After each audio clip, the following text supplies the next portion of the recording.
Hello guys! Ayan, ito nga pala yung filter na bagong palit namin. Kasi kalimitan dito sa amin ay mabilis mag-brown yung filter. Ayan, wala kaming ginawa magpalit. Lalo na't minsan, kapapalit mo lang, kinahapunan ganyan na agad siya. Eh ngayon, naisipan ng asawa ko na bumili ng ganito. Ayan, mura lang siya.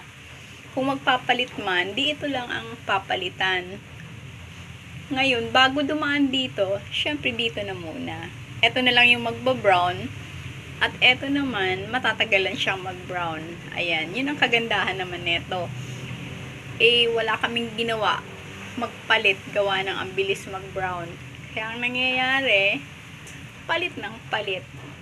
Eh, ngayon, eto na siya. Medyo mura. At madaling palitan. Ayan guys. Syempre, dito muna siya dadaan. Tapos dito. Ayan. Ayan.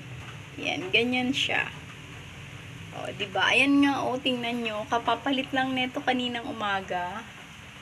Medyo brown na siya. Kaya, mas safe pag may ganito muna. Tapos, eto. Dito na. Ayan guys. Maraming salamat. Bye-bye. Please subscribe, like, and share.